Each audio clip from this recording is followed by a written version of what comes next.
on sait à quel point le christianisme des origines était pointilleux sur les questions de doctrine.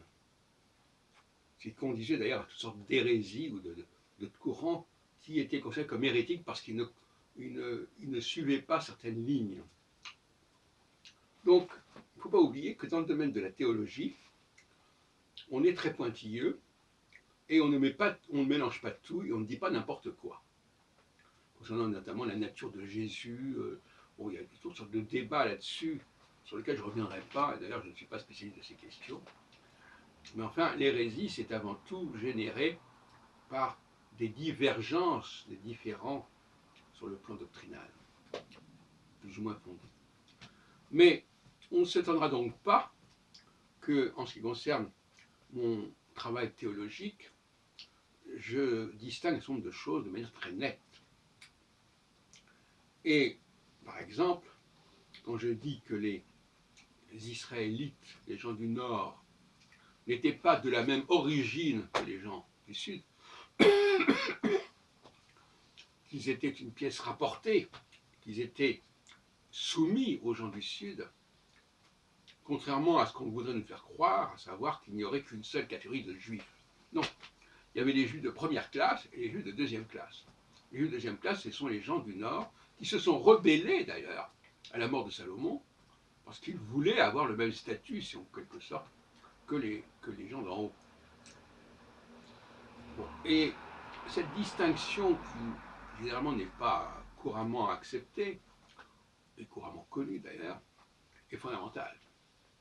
Et elle me paraît aussi fondamentale que les problématiques sur la nature de Jésus, est-il plutôt homme, plutôt Dieu, plutôt ceci, plutôt cela.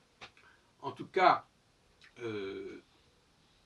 dans la réconciliation, dans le dialogue judéo-chrétien, il faut absolument avoir conscience de ce clivage. Les chrétiens sont les héritiers des Israélites, à tout point de vue. Et notamment, les Israélites qui devaient se faire pardonner, qui devaient se faire pardonner de leurs incartades, eh bien, ça a développé la doctrine du pardon chez les chrétiens.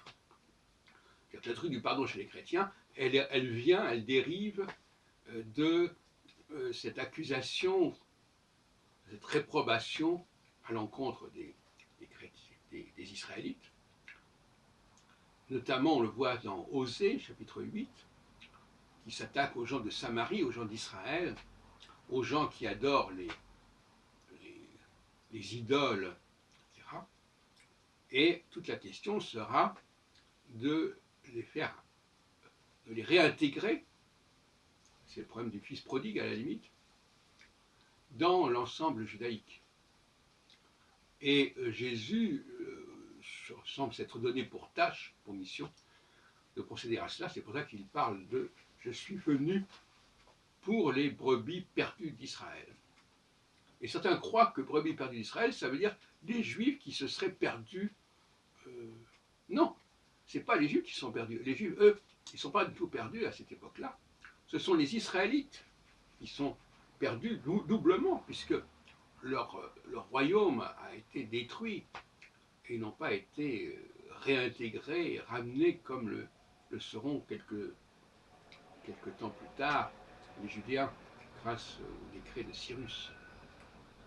Décret de Cyrus d'ailleurs, qui, bizarrement dans le Deutéro-Isaïe, est récupéré par les Israélites.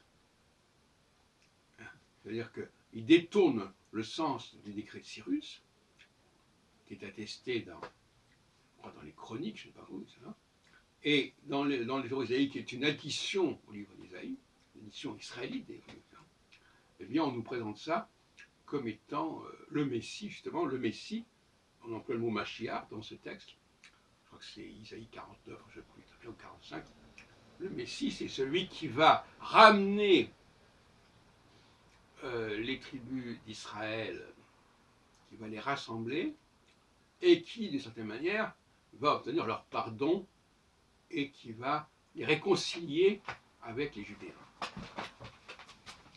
Voilà tout un ensemble de problématiques que je voulais vous signaler.